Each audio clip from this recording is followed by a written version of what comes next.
নমস্কার, শোনা যাচ্ছে তো আমার কথা? হ্যাঁ স্যার, শোনা যাচ্ছে। আচ্ছা, আমি প্রথমেই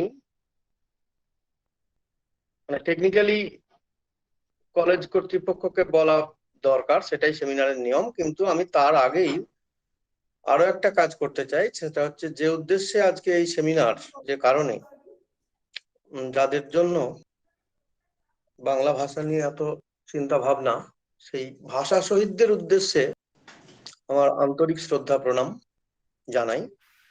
তারপরে বাঁকুড়া গোবিন্দপ্রসাদ মহাবিদ্যালয় এবং তাদের উদ্যোগে এবং যামিনী রায় কলেজের সহযোগিতায়, সুতরাং এই দুই কলেজের কর্তৃপক্ষ সকলেই যারা এই বিষয়ে আমাকে আমন্ত্রণ জানিয়েছেন, তাদেরকে সকলকেই ধন্যবাদ জানাই। আর এই প্রসঙ্গে আরো একটি নাম না করলেই নয়, সেলিম, আমার ভাতৃপ্রতিম ভাই, কখনো দাদা, কখনো বন্ধু। সে এক অদ্ভুত সম্পর্ক। তো সেলিম আমাকে প্রথম বলেছিল এখানে বলার জন্য, তারপরে তো অনেক কথাই হয়। তাদের প্রত্যেকের কাছে কৃতজ্ঞতা জানালাম আমাকে বলতে বলার জন্য। আর আমাকে বলতে বলা হয়েছে, কাল থেকে এই প্রোগ্রামটা চলছে। কালকেও বলেছেন সনদ বাবু এবং সেলিম নিজেও, তাদের তাদের বলার বিষয় নির্দিষ্ট ছিল। আমারও একটা নির্দিষ্ট বিষয় আছে। সেই বিষয়টা আন্তর্জাতিক মাতৃভাষা দিবস এবং বাংলা ভাষার সংকট। শুনলাম তখন ঘর থেকে বেরোচ্ছি। কালকের বিষয় যা ছিল এবং আমি যা দেখেছি, তাতে আমার ধারণা ইতিমধ্যে ভাষা আন্দোলন, আন্তর্জাতিক মাতৃভাষা দিবস কেন, কি, কোথাও একটা সাউন্ড আসছে, এই নিয়ে আলোচনা হয়েছে। সেটা বিস্তারিত বিবরণে যাওয়ার দরকার নেই হয়তোবা। তবু আমি যেটুকু না বললেই নয়, সেটা হচ্ছে এই যে আজকে চতুর্দিকে এত ভাষা দিবস পালিত হচ্ছে, এর জন্য বাংলাদেশের অবদান এটা একদম স্বীকৃত, সারা পৃথিবী জানে। বাংলাদেশের জন্যই আজকে ইউনেস্কো ঘোষণা করেছে এই দিনটিকে আন্তর্জাতিক মাতৃভাষা দিবস হিসেবে। কিন্তু আরো দুটো কথা বলতে হবে। আমার মূল বক্তব্যের প্রেক্ষিতেও এটা খুব প্রাসঙ্গিক। বাংলাদেশের জায়গাটা সকলেই আমরা জানি। আরো একটা ভাষা আন্দোলন এরকমই হয়, সেটা আসামে, হয়তোবা সে কথাও উঠে এসেছে কালকে। সেখানেও শহীদ হন এবং মহিলা শহীদ হন। কিন্তু ইতিহাসের দিক থেকে আর একটা জায়গা বলার প্রয়োজন আছে, বিশেষত যেখানে যাদের আমন্ত্রণে আমি বলতে এসেছি সেই এলাকার। ঐতিহাসিক সত্যের খাতিরে স্বীকার করতেই হবে যে ভারতীয় উপমহাদেশে প্রথম ভাষা আন্দোলন কিন্তু হয়েছিল পুরুলিয়াতে,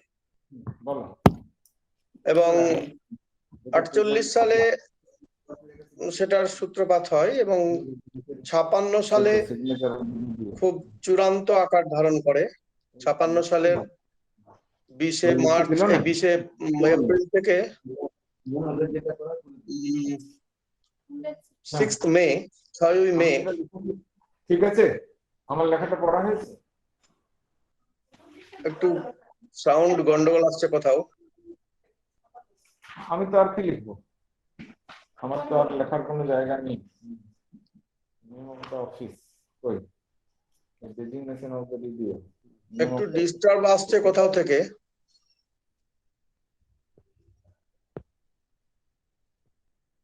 যাই হোক, তো যেটা বলছিলাম যে ঐতিহাসিক সত্যের খাতিরে স্বীকার করতে হবে পুরুলিয়ার কথা। 48 থেকে 56 সালের 20 মে, 20 এপ্রিল থেকে 6 মে তারা একটা বিরাট পদযাত্রা করেছিল বাঁকুড়ার, এই পুরুলিয়ার পাকবিররা গ্রাম থেকে। আমি কদিন আগে সেখান থেকে ঘুরে এলাম।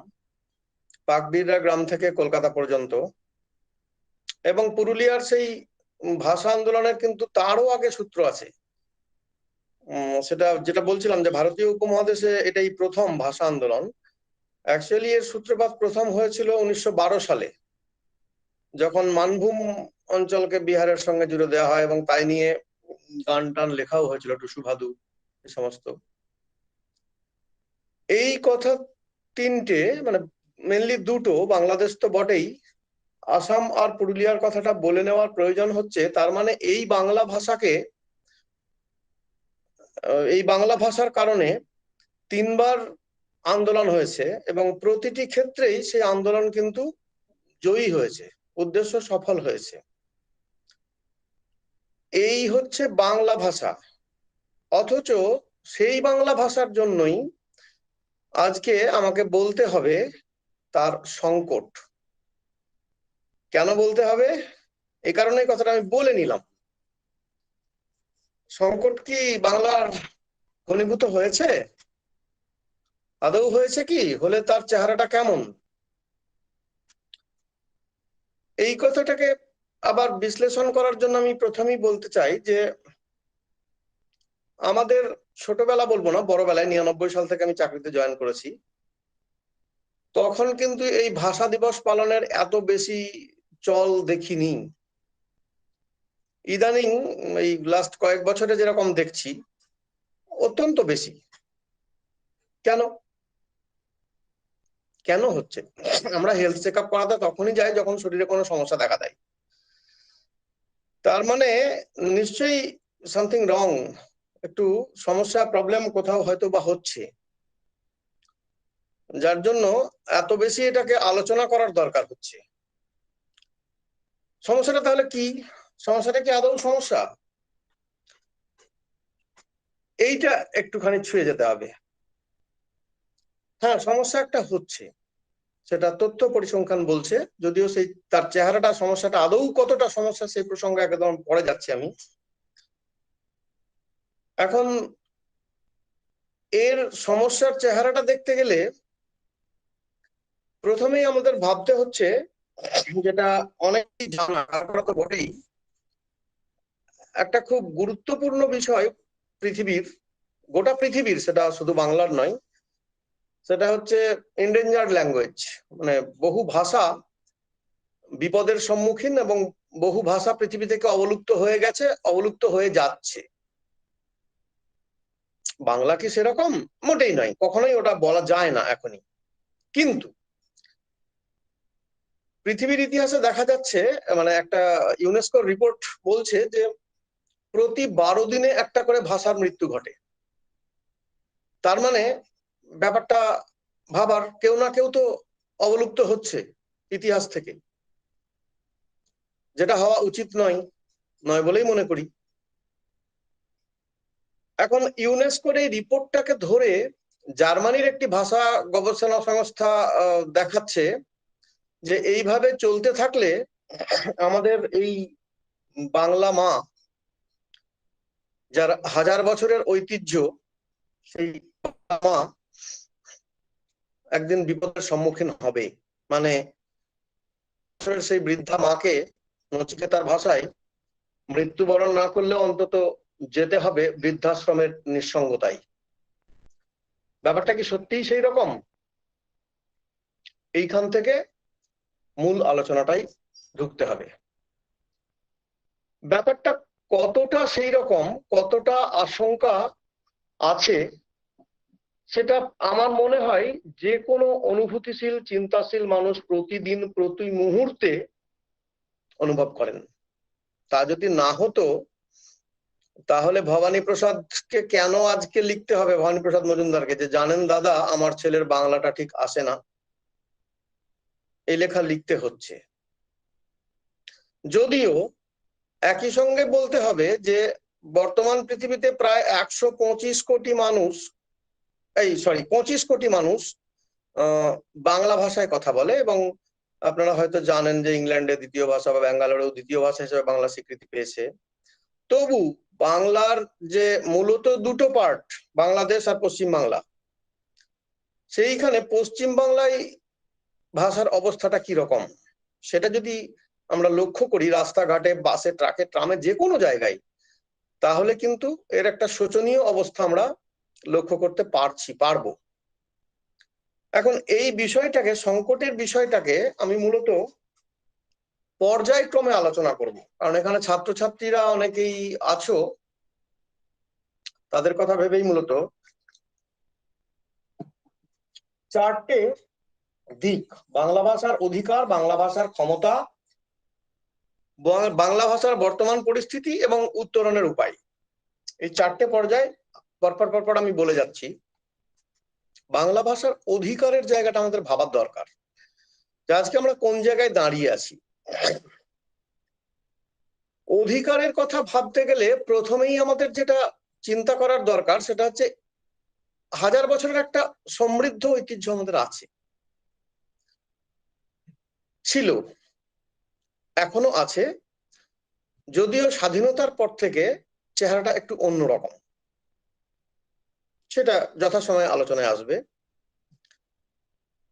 এই যে সমৃদ্ধ একটা ঐতিহ্য, অথচ স্বাধীনতার পর থেকে প্রচুর লেখালেখি নিয়ে হয়েছে।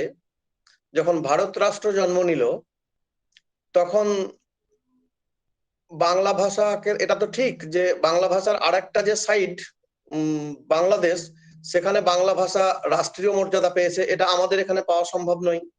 ভারতবর্ষে এটা কোনো ভাষার ক্ষেত্রেই পাওয়া খুবই কঠিন, কারণ প্রচুর ভাষাভাষী, বহু ধর্ম বহু ভাষার দেশ। অন্নদাশঙ্কর রায় এ নিয়ে প্রচুর লেখালেখি করেছেন, অনেকেই জানেন, ছাত্রছাত্রীরাও কেউ কেউ নিশ্চয়ই জানে, কারণ এটা পড়ানোই হয়। এখন এটাতে গেল রাষ্ট্রীয় দিক, সেটাকে যদি আমরা ছেড়েও দিই তাহলে আমাদের যেটুকু ক্ষমতা, যেটুকু অধিকার আছে, আমরা কি আমাদের অধিকার সম্পর্কে সচেতন? আমরা কি সেই অধিকারের, আমি আমার অধিকার কতটুকু আমি পারি সেটা জানা যেমন দরকার, ততটুকু আমার আত্মসমালোচনাও করা দরকার। শুধু অন্যের ঘাড়ে দোষ দিলে হবে না। কলকাতার পথে ঘাটে অন্য সবাই দুষ্টু বটে, নিজে তো কেউ দুষ্টু না, এই জায়গাটা ভাবতে হবে। আমরা কি আমাদের অধিকারটুকু গ্রহণ করি? যেমন আমি কয়েকটা দৃষ্টান্ত দিই। স্কুল কলেজে বা হসপিটালে বা রেলের টিকিট কাটার সময় বাংলা লেখার কিন্তু উল্টো দিকে জায়গা থাকে। আমরা কি লিখি? আমরা তো লিখি না। নিজের আত্মসমালোচনা করতে হবে, নিজের জায়গাটাকে বুঝতে হবে। অনেকেই লিখি না। কেন লিখি না?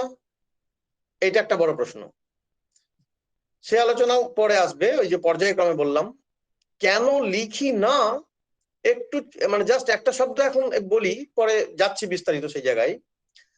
যে কোথাও একটা আত্মগ্লানি আমাদের থাকে, যে ইংরেজি জানি, ইংরেজিটাই লিখি, কিন্তু যেগুলো করা যায় সেগুলো আমরা করি না। এটা হচ্ছে বাস্তব। মানে প্রত্যেক দিন আমরা যা চোখের সামনে অহরহ দেখি, বরং কেউ লিখলে তার চোখে তার দিকে অন্যরকম ভাবে তাকানো হয়। এটা কেন হবে? হওয়া উচিত কি উচিত নয়, বা কি তার রাস্তা, সেই একদম আলোচনার শেষ পর্যায়ে যাব। দ্বিতীয় কথা হচ্ছে যে বাংলা ভাষার ক্ষমতা, যে আমরা কেন লিখি না। তাহলে কি বাংলা ভাষা সার্থকভাবে সেই কথা লেখা যায় না বাংলা ভাষায়? ইংরেজিতে কি সহজ? তাই কি? হাজার বছরের একটা সমৃদ্ধ ঐতিহ্য, বাংলা সাহিত্যের যে ঐতিহ্য, সেটা কিন্তু বহু ভাষার সাহিত্যেরই নেই।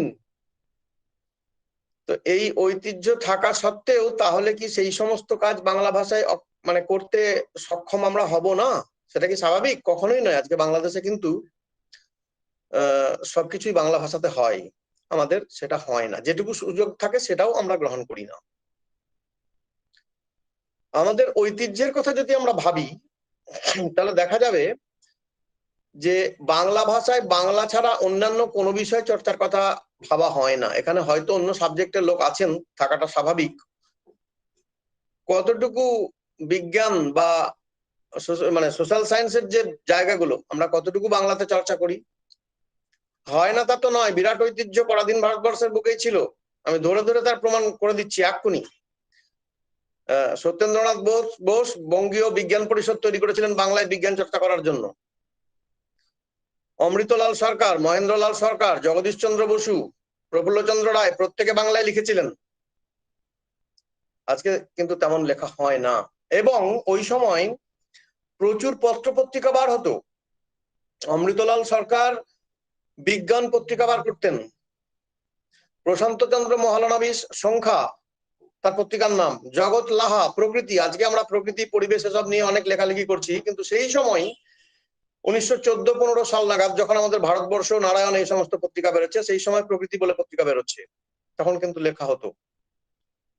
এবং সেই সময়ের বিশিষ্ট বিজ্ঞানী যারা, প্রত্যেকেই কিন্তু বাংলা ভাষায় বিজ্ঞান চর্চা করার কথা ভেবেছেন, কিন্তু দুর্ভাগ্যক্রমে সেই ঐতিহ্যটাকে আমরা ধরে রাখতে পারলাম না। এখানে একটা ব্যক্তিগত কথা আমি বলে নেব।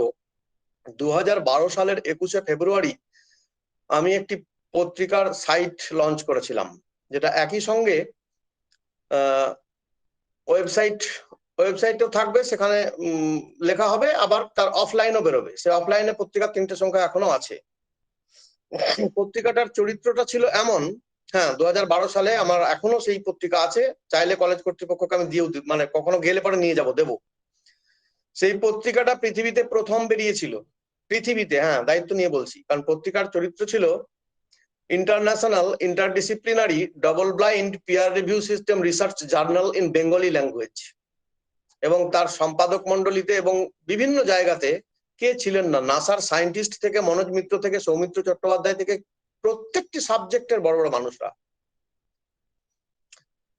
3টে সংখ্যা বেরিয়েছিল অফলাইনেও, এখনো আছে, বস্তা বস্তা ভরা আছে। কিন্তু দুর্ভাগ্যক্রমে 3টে সংখ্যার পর পত্রিকাটা যে চালাতে পারিনি। যে সংখ্যাগুলো বেরিয়েছিল তাতে দারুণ দারুণ লেখা আছে, বায়োফিজিক্সের উপরে লেখা আছে, বায়োকেমিস্ট্রির উপরে লেখা আছে, ফিল্ম নিয়ে লেখা আছে, বিদেশি দেশি সমস্ত কিছু। কিন্তু পারি যে নি শেষ পর্যন্ত, তার কারণটা ভারী ইন্টারেস্টিং। যে আমাদের বন্ধুরা, হ্যাঁ বিদেশে যে সমস্ত বন্ধুরা থাকে, তারা কিন্তু আমাকে মেল টেল করে দারুণ উৎসাহিত করেছিল, যে দুর্দান্ত একটা ভাবনা চিন্তা করেছো ভাই, বা করেছিস, দারুণ, এটা হওয়ার দরকার।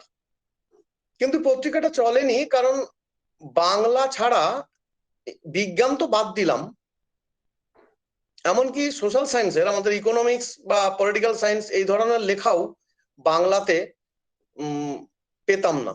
বলতো এগুলো লেখা বাংলাতে একটু অসুবিধে। আচ্ছা আমাকে বলুন তো, একটু ভাবুন তো সবাই, যে বাংলাতে কেন আমি যেটা চিন্তা করছি, প্রতিটি মানুষ চিন্তা করে তার নিজের ভাষায়, স্বপ্ন দেখে তার নিজের ভাষায়। আমার থিঙ্কিং, আমার চিন্তা শক্তি, আমি যেভাবে করছি সেটাকে বাংলাতে কেন লিখতে পারে? এটা কখনো হতে পারে সাইকোলজিক্যালি? কিন্তু সেটা হয়নি, তারা পারেনি না। এই যে আমি পারিনি, পারছি না, এইটা বলার মধ্যে একটা আত্মগৌরব, পত্রিকাটা মুখ থুবড়ে পড়েছে। এই যে বাঙালির আত্মঘাতী প্রবণতা, এটা কিন্তু আজকে শুধু তা নয়, এর একটা পূর্ব ইতিহাসও আছে। বাঙালি হয়তো একটু এরকমই, হয়তো খুশি হয় এরকম বলার জন্য, কৃতার্থ, পারছি না, ইংরেজি ছাড়া লেখা যায় না, এটা বলার জন্য। তার প্রমাণ ইতিহাস খুঁজলেও পাওয়া যাবে। আপনারা জানেন অনেকেই, ছাত্রছাত্রীরা যদি জানো ভালো, না জানলে একদম ভীষণ অবাক হবে, যে কলকাতা বিশ্ববিদ্যালয়ে প্রথম যখন বাংলা সাবজেক্ট খোলা হয়, তখন প্রচুর হয়েছিল, অত সহজে ব্যাপারটা হয়নি। এবং আরো ইন্টারেস্টিং ব্যাপার, যে বাংলাতে প্রথম যে ব্যাচ বেরিয়েছিল, তাদের বাংলার পরীক্ষার উত্তরটা লিখতে হয়েছিল ইংরেজিতে। এই আমাদের বাংলাদেশ, আমাদেরই বাংলারে, এটা হয়েছিল, এটা ইতিহাস। অর্থাৎ আমি বলতে চাচ্ছি যে এই ব্যাপারটা হয়তো, এই অসুখটা হয়তো আমাদের চিরকালই কম বেশি ছিল, এখন এইটা একেবারে মহামারীর পর্যায়ে এসে পৌঁছেছে, ভীষণ একটা কঠিন জায়গায় গিয়ে পৌঁছেছে। এখন এই যে, এবার তৃতীয় পর্যায়ে আমি আসছি, সাম্প্রতিক মানে পৃথিবী, তার সাপেক্ষে আমাদের অবস্থা। এখন এইটা যে মহামারীর আকার ধারণ করেছে, তার পেছনে অনেক কারণ আছে। কারণগুলো এইরকম, দেখুন একটু চিন্তা ভাবনা করলে আমরা বুঝতে পারবো যে বাংলা ভাষার ধারণ ক্ষমতা অত্যন্ত বেশি। কারণ এই ভাষাতে ইংরেজি, হিন্দি, উর্দু, ফার্সি প্রচুর শব্দ ঢুকে, এইটা কিন্তু খারাপ ব্যাপার নয়। মানে এই যে অন্যের ভাষাকে আমি নিয়ে অ্যাসিমিলেট করে ফেলছি, এইটা আত্মীকরণ, এইটা খুব ভালো জিনিস, এতে ভাষা সমৃদ্ধ হয়। কিন্তু জোর করে চাপিয়ে দেওয়ার ব্যাপারটা আবার অন্য, সে প্রসঙ্গে একটু পরেই আসছে। তো বাংলা ভাষার যে এত সমৃদ্ধ ঐতিহ্য, সেটা কি করে হলো? কারণ দীর্ঘদিন ধরে গোটা মধ্যযুগ থেকেই বাংলা ভাষা প্রচুর অন্য ভাষাকে প্রচুর নিয়েছে, গ্রহণ করেছে, অ্যাসিমিলেট করেছে, কিন্তু সেখানে জোর করে চাপিয়ে দেওয়ার ব্যাপার হয়নি। জোর করে চাপিয়ে দেওয়ার ব্যাপারটা কখন থেকে আসছে? জোর করে চাপিয়ে দেওয়া মানে আমি বলতে চাইছি ঠিক মানসিক আগ্রাসন, এটা যেটাকে কলোনিয়াল থিওরি বলা হয়। ইংরেজরা আসার পরে যেটা আমাদের শেখালো যে তাদের সমস্ত কিছু ভালো আর আমাদের সমস্ত কিছু খারাপ, এইটা প্রমাণ করে তাদের শ্রেষ্ঠত্বটাকে যদি আমরা মাথার মধ্যে ঢুকিয়ে দিতে পারি সবার, তাহলে পরে আমরা আমরা যেহেতু শ্রেষ্ঠ, অতএব আমাদের অভিমুখী হয়ে যাবে, তাদের নিজস্ব সংস্কৃতিকে ভুলে আমাদের দিকে আসবে। এইটা কেন চাইছে তারা? কারণ এই ব্যাপারটা কিন্তু শিল্প বিপ্লবোত্তর কালের ঘটনা, অর্থাৎ তখন বাণিজ্য, বেসিক্যালি তারা বাণিজ্য করতে এসছে। আর আজকে সেই জায়গাটার চূড়ান্ত বিকাশ পর্ব এখন আর বাণিজ্য নয়, এখন কনজিউমারিজম, পণ্য সভ্যতা চলছে। সুতরাং এই যে পণ্য সভ্যতা, তার সঙ্গে যুক্ত হয়েছে গ্লোবালাইজেশন, এসব কথা। অর্থাৎ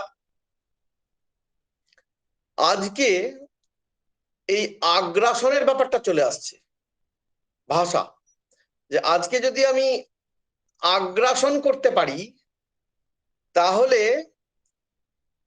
মানে যে হীনমন্যতায় ভুগছে তাকে যদি দমিয়ে রাখতে পারি, আমার ভাষার শ্রেষ্ঠত্ব, আমার সংস্কৃতির শ্রেষ্ঠত্ব, এটা যদি আমি প্রমাণ করতে পারি, তাহলে আমার বাণিজ্য ব্যবসা, মানে আমার পণ্য সেল করা যাবে বেশি। যে কারণে আজকে বড় বড় রেস্টুরেন্টে যত বাজে খাবারই হোক আর পচা খাবারই হোক, তারা কিন্তু ইংরেজিতেই কথা বলে। কারণ কোথাও জানে যে এটা বললে তার মধ্যে একটা সুপিরিয়রিটি দেখানো যাবে, আর মানুষ সেইখানেই বেশি ভিড়বে, এই হীনমন্যতায় ভোগা বাঙালি। যাই হোক,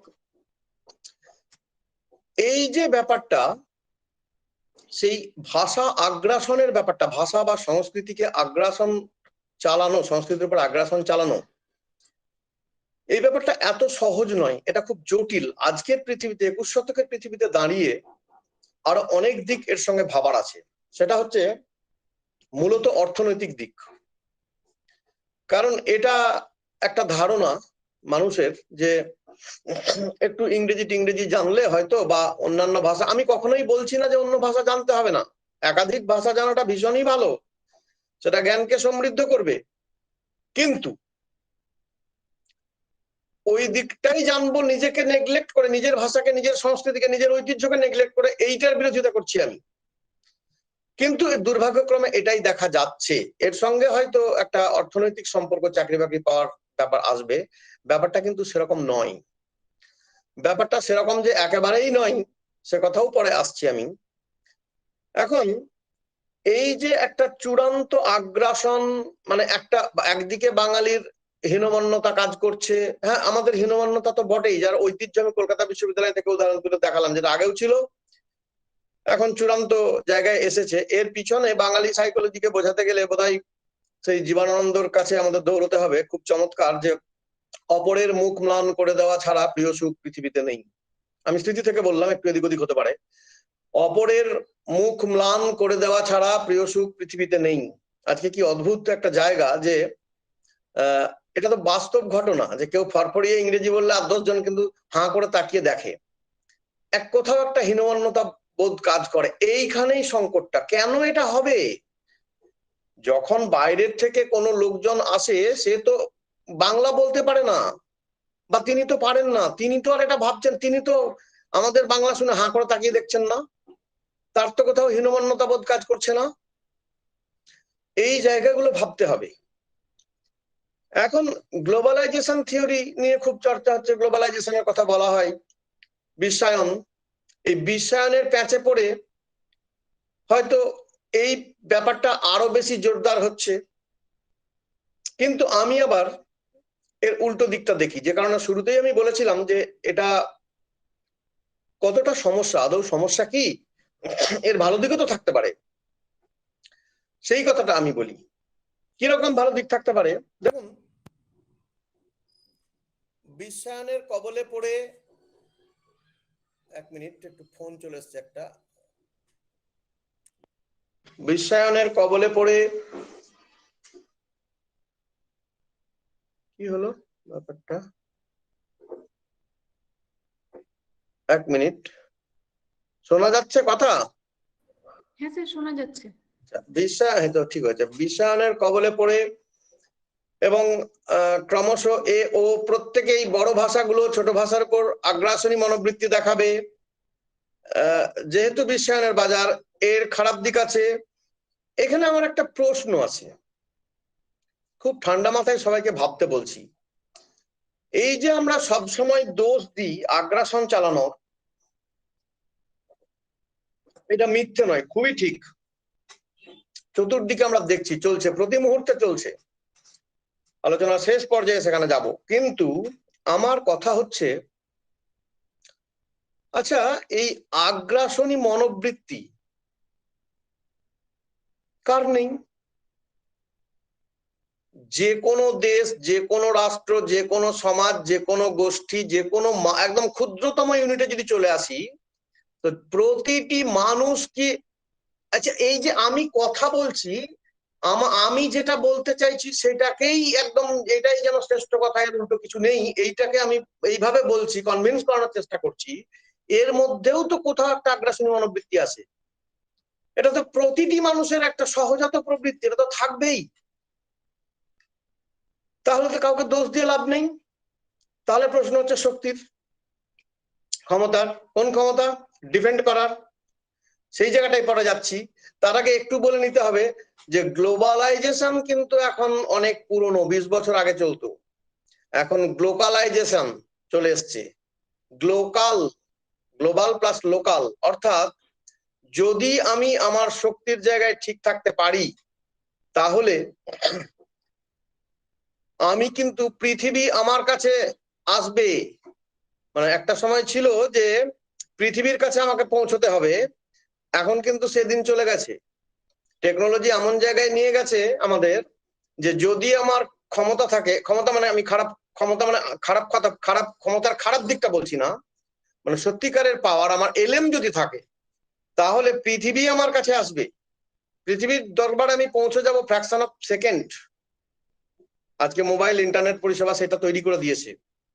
তাহলে এই যে শোচনীয় অবস্থা বলে যেটাকে আমরা ভাবছি, 125 কোটি সন্তানের জননী বাংলা ভাষা, যে প্রশ্নের সম্মুখীন আমরা হচ্ছি, সে তো একেবারেই ঠিক, আমি ভুল বলছি না, কিন্তু 100 বছরে যে নিঃসঙ্গতায় পৌঁছে যেতে পারে বলে আশঙ্কা প্রকাশ করছিলাম আমি প্রথমে, সেটা কি আদৌ তাই হবে যদি আমরা এখন থেকে সচেতন হই? হবে না, কারণ সুযোগ আমাদের অনেক। তার জন্য কি কি করার দরকার? আমি আজ সকালে এটা ভাবছিলাম যে ঠিক কি হতে পারে, এর সলিউশনটা কি হতে পারে। চতুর্দিকে তো আগ্রাসন একদিকে চলছে, তারপরে বাঙালির এই হীনমন্যতা বোধ। চন্দ্রিল একটা খুব সুন্দর বক্তৃতা চন্দ্রিলের ভেসে বেড়াই, এটা আমি বলি অনেক জায়গাতে, যে একজন বাঙালি আর একজন বাঙালির সামনে ইংরেজিতে কথা বলতে পারলে যে বিরাট একটা সুখ পায়, এরকম সুখ আর কিছুতে পায় না। এই যে একটা হীনমন্যতা বোধ, এই সব থেকে এর মুক্তির রাস্তাটা কি হতে পারে? কিভাবে শুধু সমস্যার কথা, আমি ভীষণ আশাবাদী মানুষ, শুধু সমস্যার কথা বলে আরো বেশি ফ্রাস্ট্রেশনে ফেলে দেবো, সেটা কিন্তু কোনো কথা নয়। রুখে দাঁড়ানোর কথা ভাবতে হবে, পরিষ্কার কথা।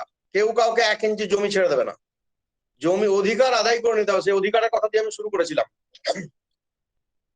তো ভাবতে ভাবতে আজকে সকালে ভোরে ঘুম ভেঙেছে, দিয়ে 3টে খুব সুন্দর কথা মনে এলো, সেটা আমি বলতে চাইছি, আপনারা ভেবে দেখবেন আমার কথাগুলো। আমি এটাকে বলছি মানে ত্রিশক্তি তত্ত্ব, মানে সকালবেলা যেটা নাম দিলাম, যেটাকে বলা যেতে পারে ত্রিশক্তি তত্ত্ব। কি কি সেই ত্রিশক্তি? আত্মশক্তি, যৌথ শক্তি, চিন্তা শক্তি। আত্মশক্তি, যৌথ শক্তি, চিন্তা শক্তি। কিভাবে? এই 3টের মিলন খুব দরকার। এবার পর বলছি, বিষয়টা অ্যানালিসিসে যাচ্ছি। প্রথম কথা হচ্ছে আত্মশক্তির জাগরণ ভীষণ দরকার। যার ভয়ে ভীত তুমি সে অন্যায় ভীরু তোমাচে, যখনই জাগিবে তুমি তখনই সে পালাইবে দে। রবীন্দ্রনাথের সেই বিখ্যাত এবার ফিরাও মোড়ে, এই ভাষার প্রেক্ষিতে এই কথাটা আমি ব্যবহার করলাম। এইটা খুব দরকার যে আমি কেন হীনমন্যতায় ভুগবো। ফরফরিয়ে ইংরেজি দেখে আমার হীনমন্যতায় ভোগার কোনো কারণ নেই। ও অনেক কিছু জানে না, আমি যেটা জানি আমি এটাই জানি। কই আজকে দ্বিতীয় বিশ্বযুদ্ধে সর্বশান্ত হয়ে যাওয়ার পর জাপান আজকে আমেরিকার চোখে চোখ রেখে সব পৃথিবীর সব দেশের চোখে চোখ রেখে কথা বলে। শান্ত প্রকৃতির, জাপানিরা ভালো মানুষ, খুব শান্ত প্রকৃতির, কিন্তু উগ্রতা নেই। কিন্তু জাপানের পজিশনটা কোথায় সেটা আমরা প্রত্যেকে জানি। একটু সচেতন মানুষ যারা খবরের কাগজ পড়ি, বিশ্ব সম্পর্কে খোঁজ রাখি, তারা প্রত্যেকে জানি কি করে। কেন? তারা তো জাপানিজ ভাষা বা চীনারা তো চীনা ভাষাতেই সব করে, রাশিয়াও তো তাই করে। তাদের তো আত্মগ্লানি নেই। আমার মনে আছে অনেকদিন আগে ওই গর্বাচেভ এসে রাশিয়ান ভাষায় বক্তৃতা দিয়েছিলেন, ইন্টারপ্রিটার থাকে সঙ্গে, অনুবাদ করে দেয়। তারা তো আত্মগ্লানিতে ভোগেন না, জাপানিরা তো আত্মগ্লানিতে ভোগেন না। আমাদের সেই উদাহরণগুলোকে সামনে রেখে আমাদের বিষয়টা ভাবতে হবে। এই বলছি আমি আত্মশক্তির জাগরণ।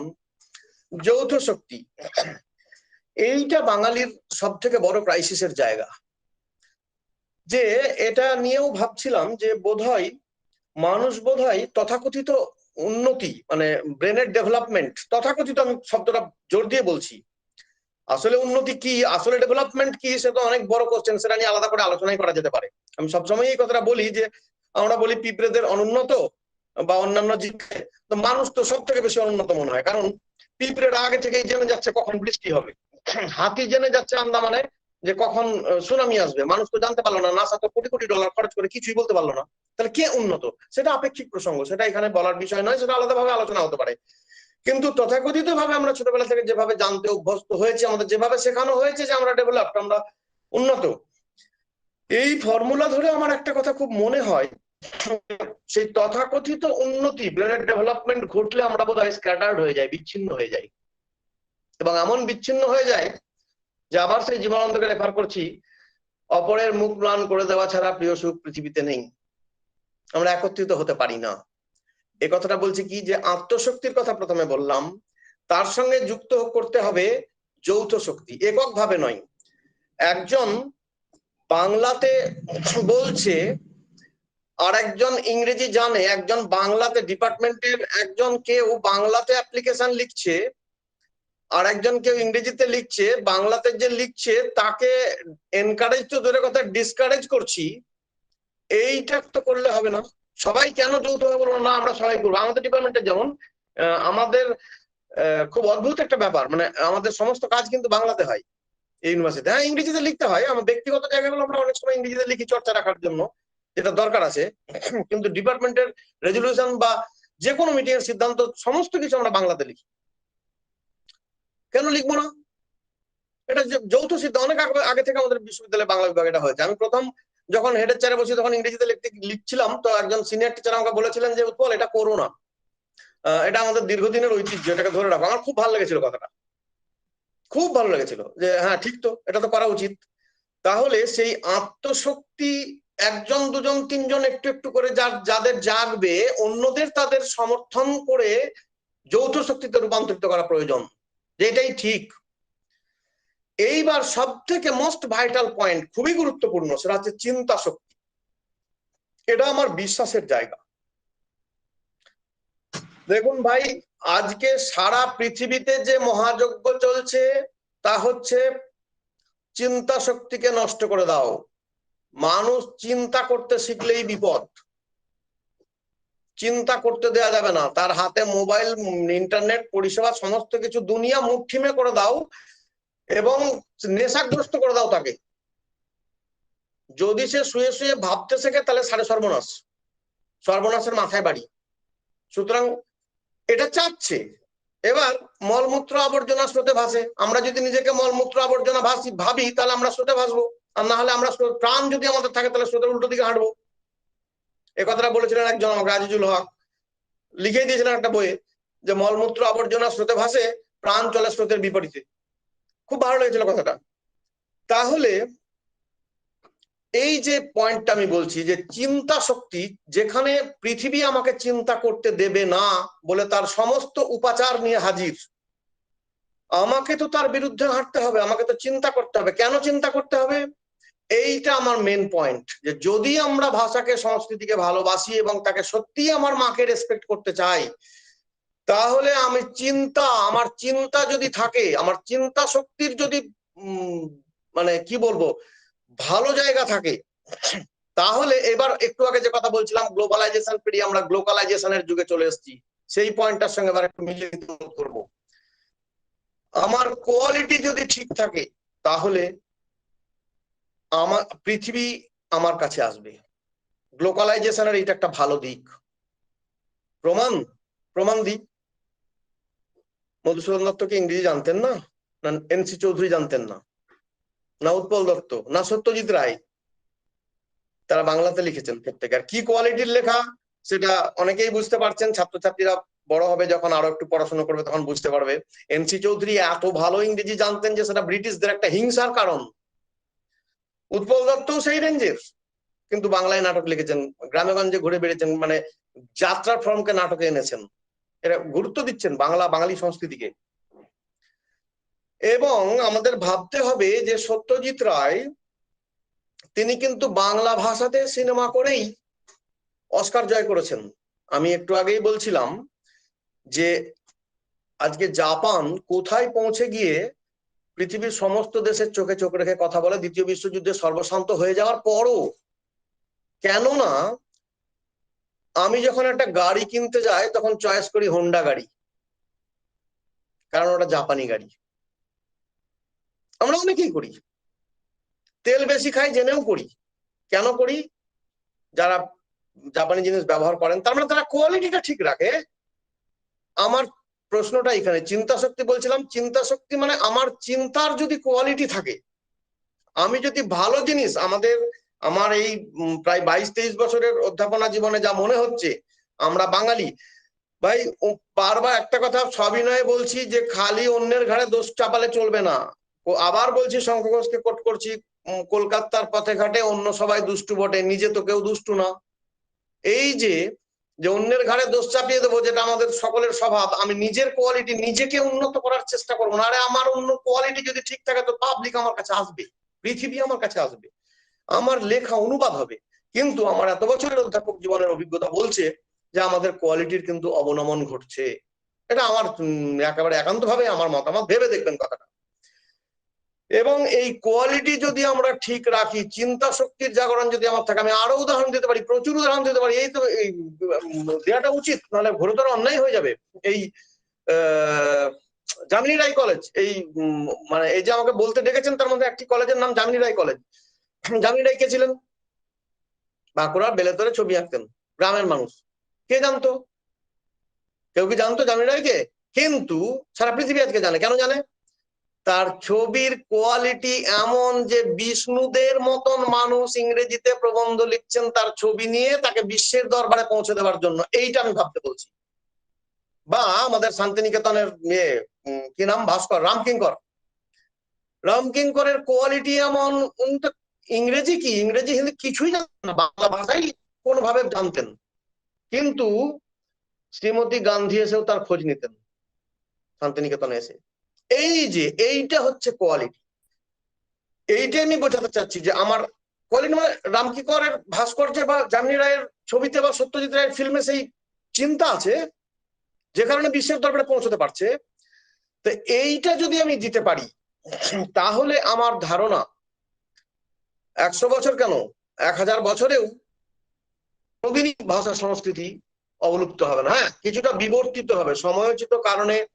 এটা সভ্যতার বিবর্তনের সাথে সাথে আমরা বিবর্তিত হব, আমার ভাষা সংস্কৃতি বিবর্তিত হবে, এটা খুব স্বাভাবিক ব্যাপার।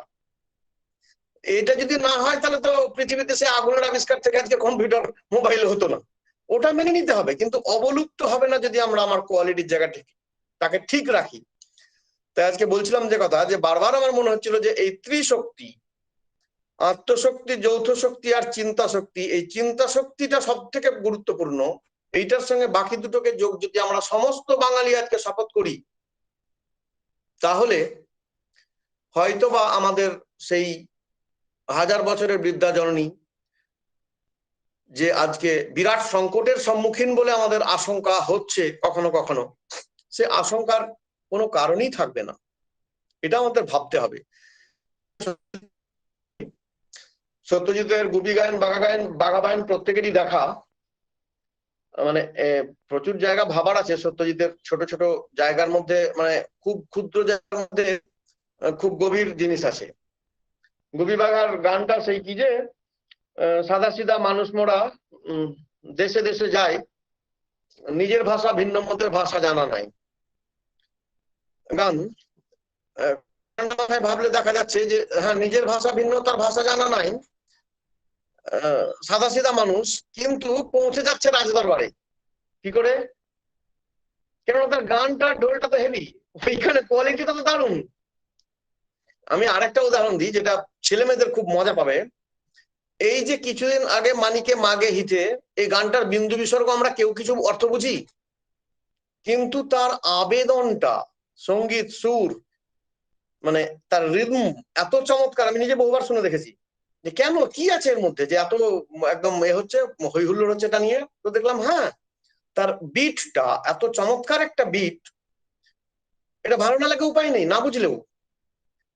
অর্থাৎ ওইখানে ওই মিউজিক কম্পোজটা এত চমৎকার করেছে যে সেই বিট মানুষের আত্মাকে নাচাচ্ছে। কিডসের ভাষায় সঙ্গীত মানুষের আত্মাকে নাচায়, সেই আত্মাকে নাচাচ্ছে, আনন্দ দিচ্ছে, হু হু করে ভাইরাল হয়ে গেল। তো সেই কোয়ালিটিটা কিন্তু সেখানে আছে।